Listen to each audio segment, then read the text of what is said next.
Good morning, worldwide. Hey, Alexa. Hey, Google, play the Pulse of an H. We have a lot going on before we get to a newsmaker this morning. Real quickly, our poll question up on X at the Pulse of an H, and it was a discussion this morning through the weekend. One of the leaders of Homeland Security or ICE agents saying that he wants body cameras to be required on ICE agents. Do you agree or not? Yes or no? J-Dog, I don't know if we'd be done with our results from Friday. We talk about midterm election issues. Speaking of illegal immigration enforcement, J-Dog. Is election integrity a major issue for the midterms? 50-50. Interesting. All right. Everything going on from a pretty serious water leak at the Portsmouth Naval Shipyard. They're trying to find the source. Pamela Smart wants to stay in the news to get out of prison. Can't blame her, but I don't think she's going anywhere. Some of the stories happening this morning. The war in Iran continues. Is there an end in sight? We'll speak with one of our newsmakers in a moment on this. 2 U.S. service members identified as the strikes continued after what happened in Jordan. And, of course, the war in Ukraine continues. Spain gets it done in the World Cup, and there's a new big name in golf, Ryan Fox. I have to say I watched the end of that yesterday, and what a fun tournament over in England with the Open. We're going to switch gears. We have a newsmaker in our studios, and he is Scott Brown. He's running for the U.S. Senate as a Republican, former senator and ambassador. He's done this before, but he's in our studios on a Monday morning. Beautiful day out there. Yeah, it is. Finally, the heat's gone, but it's been windy, huh? Windy, but that Canadian smoke, I've had just about enough. Is that because of the tariffs? No, I'm just kidding. So, let me start with the war. You're running for the U.S. Senate, and that's you've been there before. You'd have a vote on things like this. I would think that's one of the questions if Congress is going to have greater say. But how and when does this war in and with Iran end? Well, first of all, thank you for having me on, and good morning to everybody. I hope everyone had a great weekend. I think that's the distinction we need to draw between me and John and Chris, who's running as a Democrat. I'm the only one with any military experience. I served for 39 years, joined after the blizzard of 78 as an enlisted man, and retired as a colonel, last 4 working at the Pentagon, advising one of the Joint Chiefs, been to Afghanistan, Pakistan, Israel, Dubai, Jordan, Kazakhstan, Kuwait. Understand the region, working with ambassadors as a senator and as an ambassador.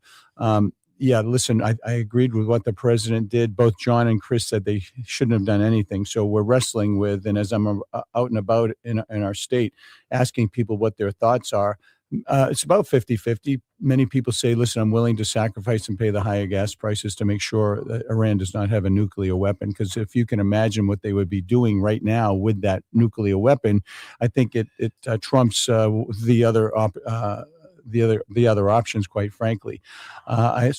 I appreciated and approved what the president did with Epic Fury and in neutralizing Iran, the big bully in the region. But I have always said the difference, I think, between me and others is I believe if we're going to do another Afghanistan or Vietnam type of being there, boots on the ground, they need a declaration of war, and Congress would need to vote. Washington Post, an article about your chief opponent in this primary, John E. Sununu, on about a question if he attended some conference or meeting in Qatar or Doha. Washington Post question and the answer. I don't know what's going on here, but what's your any reaction to this? Is this just like mindless noise? Doesn't matter. Well, it depends on who you are. If you're the guy that lied, it matters. Who's that? That would be John. I mean, he was asked a very direct question because it relates to the Epstein question. John tells good stories. Well, it wasn't his dad. It was clearly, obviously, potentially John, if in fact, and it all stems from the World Economic Forum, which he was an advisor on, and he was asked point blank, were you ever in Doha? And he said no. And he lied. And clearly he was in Doha because he was there at the World Economic Forum. They were there. That's where Epstein was. That's where the other guy who referenced John tells good stories. And then he says, oh, by the way, I didn't answer it because my wife is being harassed by a tracker. Well, welcome to the big time.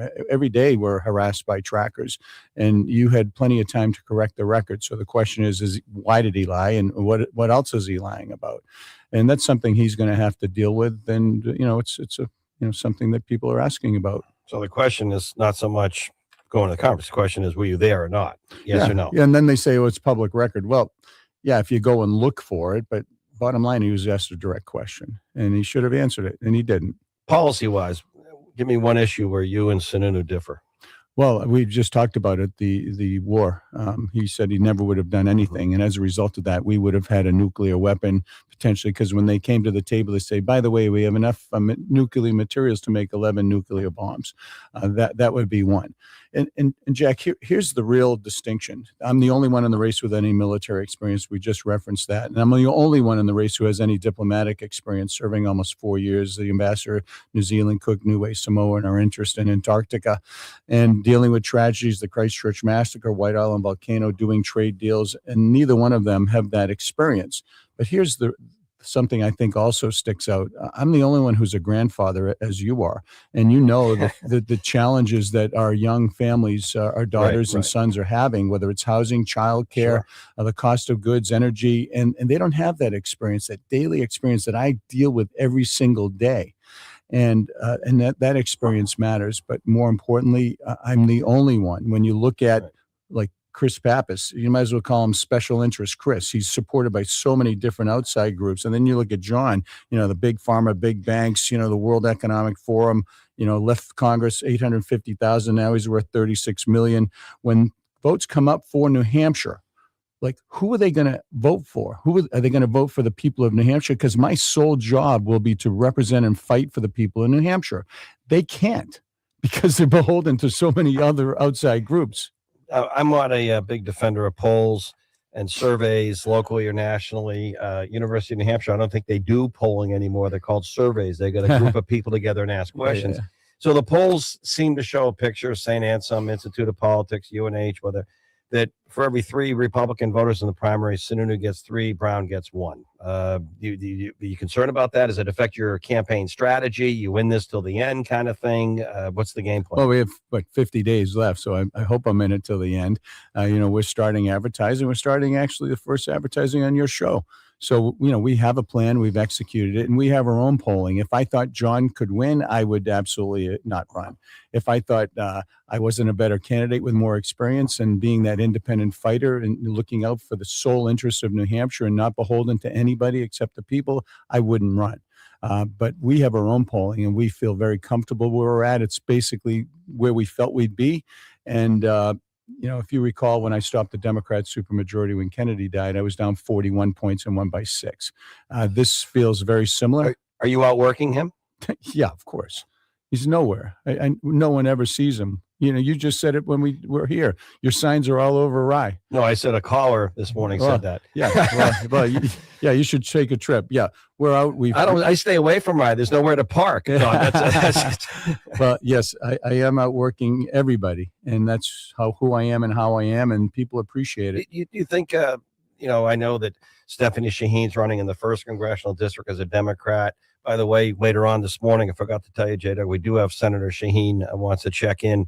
But the Sununu name, do you think sometimes his brother, his younger brother was just a 4-term 2-year governor of New Hampshire? You take advantage of that name? Does that matter when people are going to vote in the primary? Do they just recognize the name, or do you think the Trump endorsement matters in this primary for him or not? You look at the signs, it says Sununu. It doesn't say John, because people think they're voting for Chris. They say, who the heck is John when I'm out and about? Oh, that's the guy who worked for the World Economic Forum and all the big banks that he bailed out and made all that money and hasn't been around helping us for the last 20 years. That's what they tell me. I'm not making this up.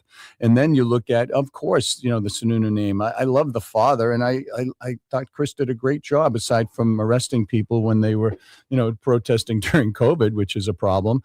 But the time for monarchies and dynasties, it's the Kennedys in New Hampshire, it's over. People want regular people who are going to work their butts off. Sorry. Well, J-Dog's in charge of that. I don't know if he beeps or not. Let me ask you, the Scott Brown, Republican, running in the U.S. Senate primary, Chris Pappas, Democrats. He does have challengers, or at least one in particular, who's very progressive left compared to him, anti-Israel, socialist type. We've seen the socialist, literally socialist. It's funny, I say on my show, Scott Brown, true memory with Bernie Sanders when he was on my TV or my radio show over the years, I'd introduce him as the independent senator from Vermont, because I would be afraid I'd get backlash if I said the socialist senator from Vermont. Now it's a badge of honor for the Democrat Party to be a socialist. Look at the primaries. Look at not just New York City, but look at these far left, progressive, break down America's institutions. We want full-blown socialism type communism in America. Look at the Graham Plattner fascination in Maine prior to his plane crash, political plane crash he had to. Now they got 8 other people vying for the Plattner replacement. Is the Democrat Party have a bigger problem than the mainstream media is reporting on divisiveness in terms of far, far left politics? Or in New Hampshire, Chris Pappas, is he more moderate and appealing to independent voters or more liberal? I mean, what's the truth of the Democrat Party? Because everyone talks about the Trump factor in the Republican Party. Well, first of all, when you have Fetterman looking to come over to the Republicans, you know that things are upside down. And Bernie Sanders, he's a multi-millionaire socialist, but he's going around talking about, you know, the change in the DSA. That is the face of the party right now. The Plattners, the AOCs, the Chris Pappases, you know, they're so far left. And Chris Pappas is not a moderate. You can't be a moderate and vote with Nancy Pelosi all but one time in 1 year. You can't be looking at men and boys and women and girls sports, open borders, sanctuary cities, not supporting the men and women here in the Portsmouth Naval Shipyard, the money that was in the big, beautiful bill, the $500 million for our rural health centers, no tax on tips, no tax on overtime, giving seniors a break. You can't be a moderate and not support people like that. So yeah, he's going to have a problem. I hope I'm the guy, because it draws a real distinction. Someone who's in the military, who was in the military, who was an ambassador, who's a grandfather, you know, who has been working very hard for the people of this country for decades. And Chris's record is out there for the taking. Our poll question from Friday had to do with, you know, the illegal immigration enforcement, the debate over, for example, ICE or not. So the question was, is that going to be a big midterm issue? I think J-Dog said it was 50-50. War in Iran, gas prices, is the number one issue you see when you're out and about, when people are looking at the fall and talking about, you know, you versus someone else. Is it affordability? Reference grandkids and young people. Is it cost of living? Are things too expensive? Do you think the Trump administration is focusing enough on lowering prices here at home? What is going to be the top issue driving the fall elections when people make an ultimate choice for federal office? Yeah, without a doubt, it's kitchen table issues, cost of energy, cost of childcare, cost of food, inflation. You know, gas prices prior, you know, obviously in Biden, they were still much, much higher. Then it came down under Trump. And then we had Iran and it went back up. And, you know, I just paid, well, I had the BJ's card, but $362 the other day, but it's still almost a dollar more than I was paying, you know, before the war. Yeah. And it matters. And I want to be the guy that helps deliver energy costs. I want to make sure we don't have wind turbines in our beautiful coastline. I want to make sure that I'm going to fight to do everything I can to get prices and costs down. And that's the difference between John and me. John did get the endorsement. I support the president. He hates the president. The whole family never voted for him, but somehow he got it. So you need to say why and how did you get it? The beauty of that is I am the independent guy. I don't owe anybody anything except the people of New Hampshire. John cannot say that. When the president says jump, he's going to say, how high, sir? I'm going to question him and say, sir, if we're going to put boots on the ground, you need to get a declaration of war. If we're going to go into Venezuela and get Maduro, I don't want to run the country. Okay. Those types of things. Real quick. You mentioned we're going to run here affordable stuff and housing. President let the affordable housing bill that passed Congress become law. He called it a yawn. Should he have signed that? Yeah, of course he should have. Okay. Yeah. Finally. And ICE should have cameras, by the way. I saw your opening. Oh, you should. Transparency. Yeah, absolutely. Okay. Yeah. A spontaneous question. August, feeling like mid-August before we get too close to Labor Day. I know you've done some debates, but not a lot. My show's a great format at 9. I accept. I haven't asked yet. I haven't asked. Yeah, doesn't matter. I accept. If we want to do like a live hour and a half discussion of the issues, you and Johnny Sununu in studio live on our network of news talk stations and streaming, 9 a.m. Are you in? I'll go anytime, anywhere. I think it's important for the people to know where we stand on the issues. You have two guys from Rye who live in the same area, 5 miles from each other. We have qualifications. I think I'm more qualified.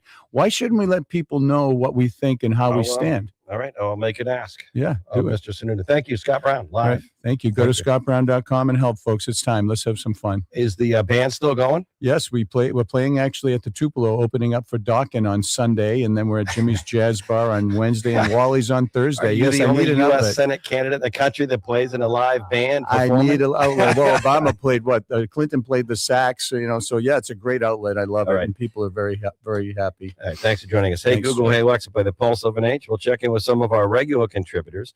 Neil Vec on deck, Doug Tangden in this hour, and a lot more going on. J-Dog on the boards, Jack Heath. Nice looking Monday. Back in a moment. Life is messy, dating can be confusing, and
live from the New England College Studios. Now, back to Jack on the Pulse of New Hampshire.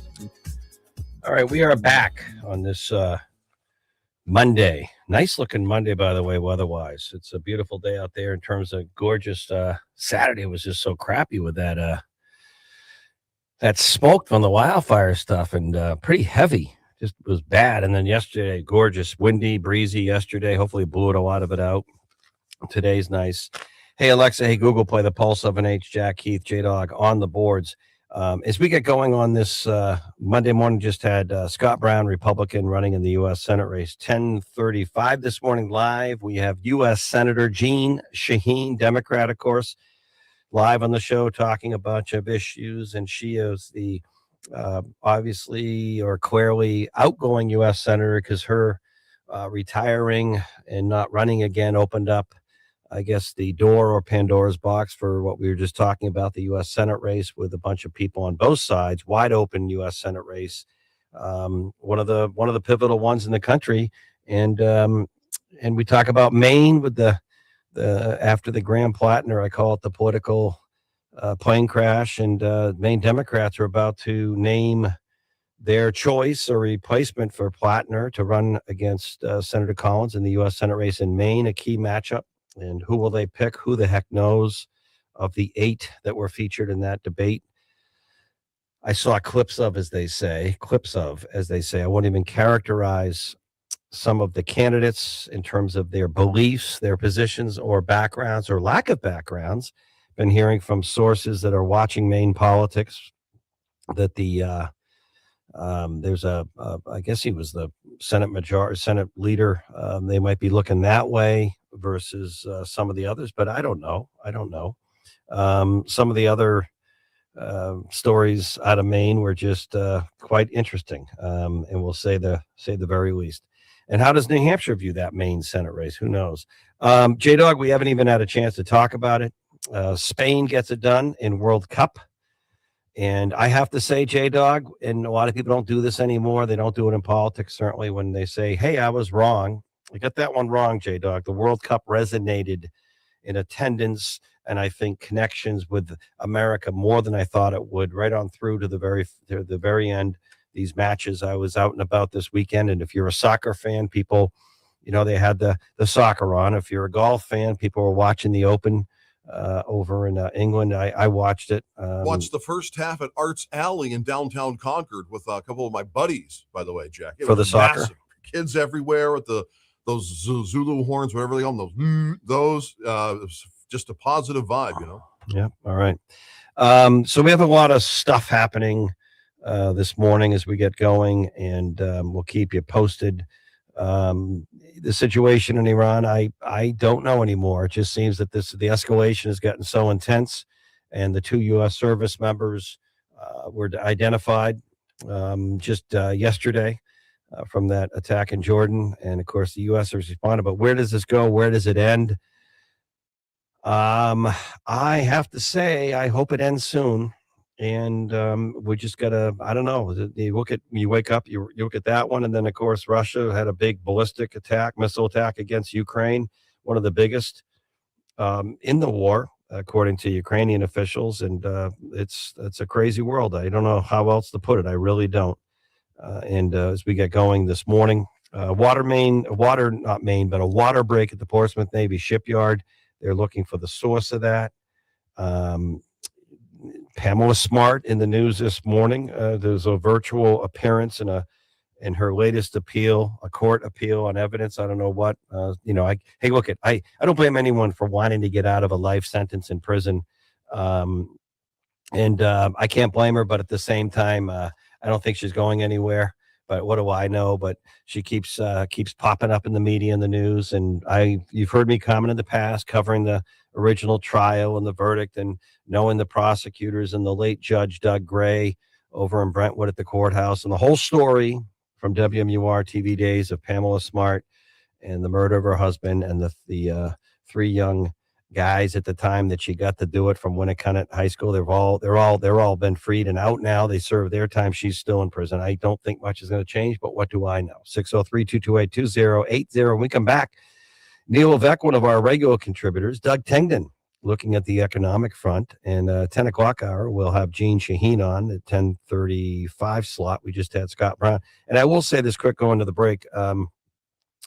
This is what distinguishes my show and our show from many others in New England and the region and the country. We have major points of view from both sides of the political aisle, something that's sorely lacking, really lacking. The national stuff, it's either all one silo or the other.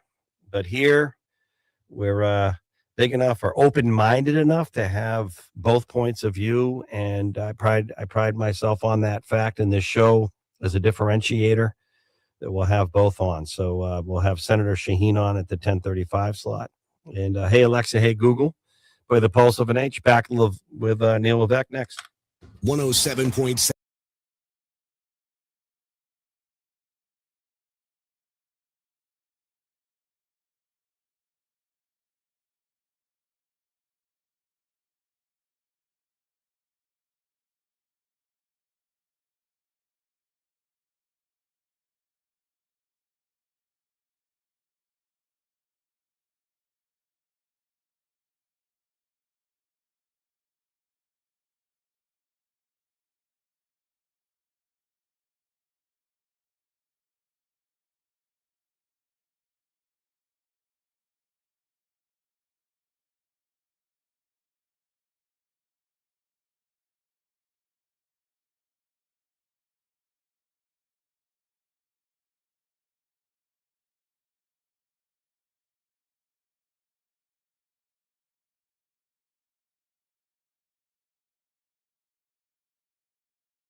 to do it right. Now back to Jack Heath on the Pulse of New Hampshire. All right, we are back, and we got a lot going on. Just had Scott Brown, Republican, running in the U.S. Senate Senate race. I would guess the gloves are starting to come off, at least from his point of view.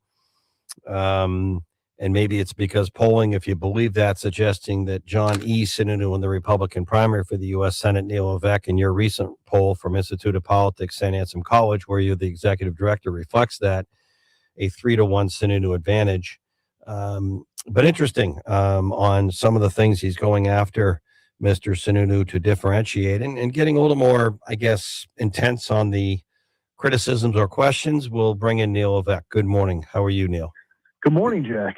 Happy Monday. Yes, thank you. It's always happy without that Canadian smoke from the wildfires. What are your thoughts on that U.S. Senate picture we just had? I don't want to repeat everything. I don't know if you heard the interview. I did. I think that, he's fighting hard. He's a good candidate. He knows the issues. He knows what to do. He's raising money. He's doing what he can. The polling would indicate that that's an uphill fight. Those are polls, and they're in July, and this is not September. So anything can happen, and I'm sure that that's what he's betting on, that he's going to get enough attention, and he's going to try to do this. The question is that an uphill fight against Chris Pappas, who do Republicans want to have represent them on a general election ballot? And at this point, our polling would indicate that Sununu is that person. Sununu is a long-time known person in New Hampshire. He is a talented candidate, really knows the issues, really knows policy, and they've had a lot of time here to be they're not on the ballot together yet, but they've been in the political chamber here for quite a few months, and this is what it's shaping up to be. That's the reality. Things can change, and that's where we're at. It's hard to find issues that differentiate the two of them. They even live in the same town. It's a fight. Of course, Donald Trump has endorsed Sununu. That's a tough blow, I think, to Senator Scott Brown, because I think he was banking on that, and he did work for him in the administration. So without that, it's a tough uphill fight. Right. Voters are tuning in, and we'll see what happens. Interesting. And by the way, our poll question, I'm just going to bring this up because Scott Brown commented on it. Do you think ICE agents should be required in the field, at least one of them, if two are executing something, to wear body cameras? Brown said yes. But that leads to the question we asked on Friday. I asked Scott Brown this in the fall midterms. Ultimately, what are voters going to be making those final decisions on in the federal race? Is it going to be affordability, cost of living, or things like immigration, illegal immigration enforcement? What are your thoughts? I think it's how good people feel about the economy, unless there's some sort of a tragedy, and that tragedy could come from this prolonged war with Iran. That could definitely change the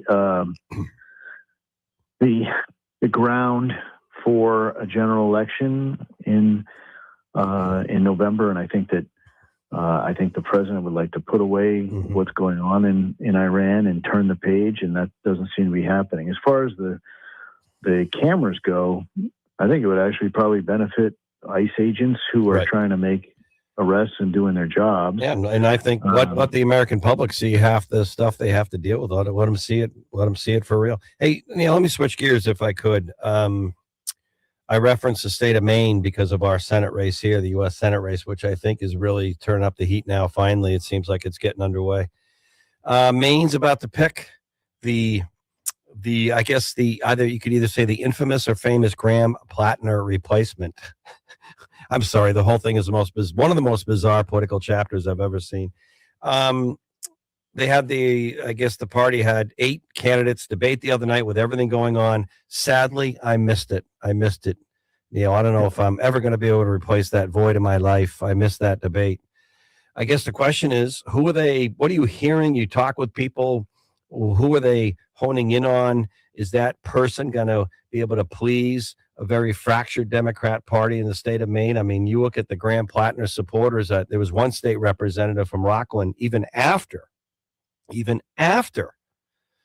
what forced him out, the former acquaintance who came out on camera, identified, telling everyone he essentially basically raped her when she didn't want that. And then another woman, it sank his political ship. There was a representative in Maine, state representative, who said they would still not throw Graham Plattner under the bus. He was leading the movement to remake America. And this is what that representative said. I recall because I talked about it on my show because I thought it was the most hypocritical, ironic thing. She said, this is a guy who has said all those things in the past, Plattner, and then accused of rape from a former acquaintance, which he denies, but I think it's pretty clear the truth, or I think he'd probably still be in the race. But the same rep that said, we're not going to throw Graham Plattner under the bus. He was trying to lead the effort to remake America, and he fought for funding for rape kits in Maine. Oh my goodness. I'm like, what psychedelic mushroom are they ingesting in the state of Maine? The question is, who are they going to pick? And does it make, the race going forward in the state of Maine is one of those pivotal, like our race here, U.S. Senate races that could decide what party controls the Senate? Well, I was wrong. I will tell you that on the show last week, I said that the Maine party was so fractured that as soon as somebody sort of took the lead, they'll be chopped up by everybody who wasn't in the lead. And I'm wrong about that. And it looks like Troy Jackson, the former Senate president, former logger, someone with some experience in Maine, who has sort of some of the same underpinnings of the Plattner platform, if you will, or at least his themes of his campaign, is starting to emerge now as the candidate who's going to win this coming weekend and be the nominee of the party. I think in this race, if that happens and Jackson turns out to be he's good enough and we like him enough and he's not toxic and he's not radioactive, if he can just be the candidate that's not Susan Collins and that's not Donald Trump, he has a good chance of winning. I think that Trump is pretty low right now as far as his approval ratings, and I think Maine, being a state that went for Harris, Susan Collins knows that that's trouble, and if Jackson can be that guy that's just vanilla and sort of the guy that's carrying a message but not controversial, he could have a chance of becoming a United States Senator. And, I would not disagree because the state of Maine, I look at this party, the Democrat Party in the state of Maine, and I don't know how far left it could. I don't know if there's any room for it to go further left. I really don't. And I agree with you. The other thing you didn't reference, but I think is a trend I've been seeing in all these early special primaries is longevity in the Senate is no longer an attribute. So in other words, when rational people say what a great job Senator Collins has done for Maine, how she's head of the big whatever appropriations committee, and she's brought all these things to whether it's the shipyard or Bath Iron Works, she's been good for the state of Maine. She's not a Trump Republican. The fact that she's been in there 30 years, I think in this environment right now, long-term incumbents are not safe on any party. I don't think people like the long-term serving senator. Multiple terms is now a negative versus a positive. Would you agree with that? If you took a piece of clay and you decided you wanted to mold a candidate to run for any office in the United States right now, I think the first thing you start off with is the word outsider. Yeah. And if we've seen that before. We've seen that before, haven't we, Neil, in politics? And the reason why is I think voters, to their credit, are just sick of both sides. Yeah. They're sick of all of the fighting. They're sick of all of the just the ridiculousness of politics. Mm-hmm. And they kind of want to do their job, and they're sick of watching prices go up and everything else. And so they're willing to say, this person's an outsider. I'll pick that person. That doesn't always work, by the way. And by the way, Neil Levesque, Institute of Politics, St. Anselm College. We'll let you go on that. But a person listening who knows you wanted me to pass along a fishing tip because you love going out in the Atlantic fishing. Do you want to know what the tip is? Go. No or yes? Go, I said. That means you can't be catching fish if you're not fishing. No, they said actually kind of same point. They said if you want to get a tuna or a big striper like Jack did, you need to put a hook on the line. You just can't put the line out there. You need a hook. I don't know if you knew it. You need a hook to get the fish. All right. Thank you, Neil. Good advice. Thanks. All right. Hey, Google. Hey, Alexa, play the Pulse of an H. Jack Heath, J-Dog on the boards. We'll be back with Doug Tengden looking at the markets that are up this morning next. This is the Pulse of New.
College Studios. Now back to Jack Heath on the Pulse of New Hampshire. A lot of people texting and communicating to me while I'm trying to do a live news talk show. Don't they know, J-Dog, I'm trying to fly a plane right now? Don't they know that? Apparently not. They don't care. Multitasking. I do want to mention, J-Dog, as we bring in, and before we bring it, or we can bring in Doug Tengden, World Market Advisors. We're getting a lot of messages. You can hear them in the background. We are fully cognizant that our websites with all our music brands and the Pulse of NH, Frank FM, we have all these stations, the Wolf, WJYY. We know that our host digital server of the websites is an issue with the websites. However, J-Dog, our streaming, in addition to our AM and FM News Talk network, which is growing with additional signals and FM stations up into Maine, like 98.7 FM HD2, 98.1 FM Lakes Region, additional FM on top of 107.3 FM, or addition to 98.3 FM HD2. Our streaming is up and vibrant this morning. We check it every morning early, so that's running as well. So, hey, Alexa, hey, Google, play the Pulse of an H if you want, if you're outside our region. And then Heath Cole, our programming chief, said, J-Dog, to remind people, simply download the Pulse of an H app on your phone, and you can listen anywhere 24/7. Download the app. Easy to do. We have a great app, news app, the Pulse of an H. Download the app. You can listen in anytime you want. Or hey, Alexa, hey, Google, by the Pulse of an H.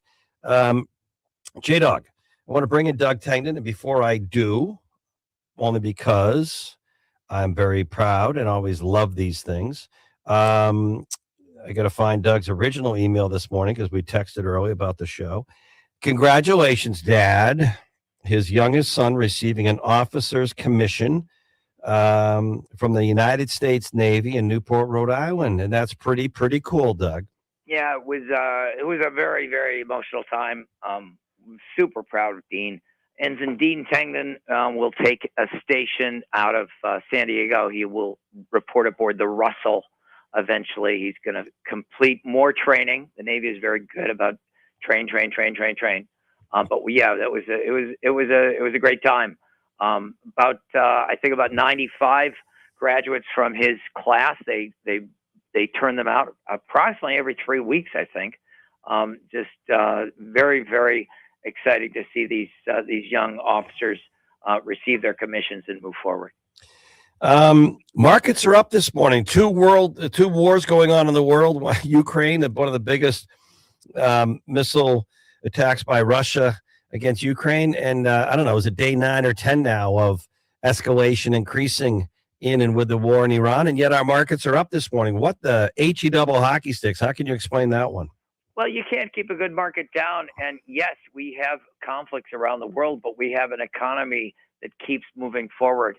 Right now, the growth is being driven by this investment in semiconductors and AI, and the AI implementation of AI across various economic sectors. If you listen to earnings calls, which again, my boring life, apart from cheering on my kids, I get to listen to earnings calls. More and more companies are referring to implementing AI into their processes and becoming more efficient, doing more with the people that they have. I haven't seen a whole lot of layoffs, except maybe in the software industry. But it's really not been a systematic thing that it's caused job loss. I think companies have learned their lesson from COVID that they can't just let people go and then hire them back because they won't be there. Instead, I think companies are just going to be able to do more with less, and the implementers of AI, like banks and like consumer companies and like healthcare, they're going to implement it, and that is increasing their productivity. But we keep looking for that. Yeah, interesting. I don't know where it goes. I was talking to a newsmaker this morning on the show, and I'm just going to share this because we were talking about family for a moment, because you were just talking about your family, and he was sharing that one of his, I don't know if it's him or his smarter, prettier, better half, but one of their in-laws or mother-in-law lives, I think he said, in like Western New Hampshire, and it was out there a little bit. I don't know, let's just say Ringe area, okay, where you know the area. And Yeah. I said, that's curious. So he was just talking about how they go out, or they go out to visit her a lot. I said, well, that's great. Is it family originally from there? And he goes, no. She moved there because she could afford a house there and couldn't afford a house anywhere on the seacoast. And she didn't want to, looking at retirement and aging, she wanted to be able to afford a home under, $480,000 just for herself. And what can you get in the seacoast of New Hampshire? Maybe you could get a little garden shed for the backyard for $450,000. I thought that was a real life example of just how crazy real estate costs are here in New Hampshire. And the other day, the median home price just hit for June, $575,000 for an average home in New Hampshire. Call that $600,000. Yeah. Affordability has been a big issue. I heard you mention that Senator Shaheen is going to be on. You should thank her for her support for the Road Act, this bipartisan legislation to try and make housing more affordable. I think there could be more federal initiatives to make housing more affordable. In particular, I think we could unlock some federal land, even in New Hampshire. There's federal land around the old Peace Air Force Base if they get that cleaned up.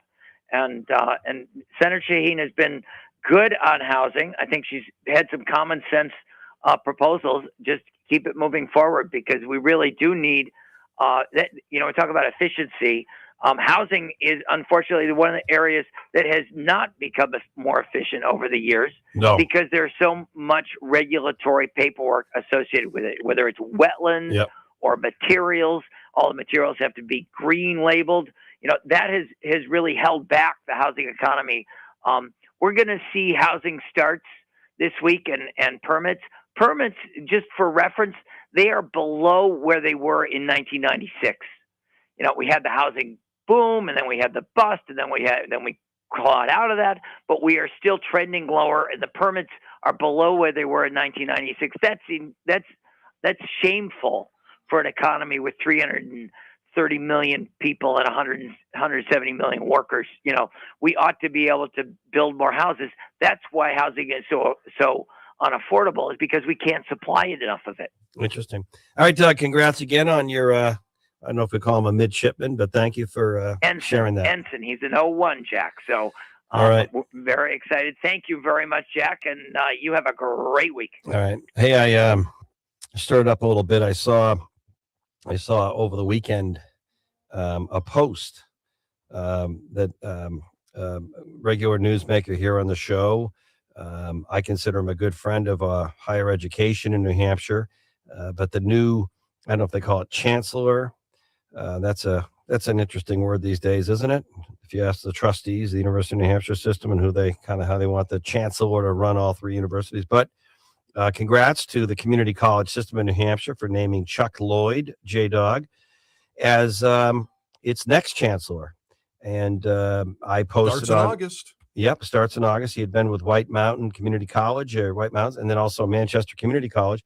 He's an outstanding choice, and I believe, this is my own belief, knowing a little bit about higher education and enrollment trends in America and in New Hampshire, declining, especially with four-year universities. Our community college system and the 7 community colleges that Chuck will be chancellor of are where the growth is. I think he should be chancellor of the entire university higher ed system for all universities and 2-year colleges in New Hampshire. He's an outstanding choice. Thinks out of the box, innovative, entrepreneurial, exactly what our universities need in New Hampshire and elsewhere. All right, back with Dean Spiliotis, U.S. Senator Jeanne Shaheen in the next hour live right here on the Pulse of the Day.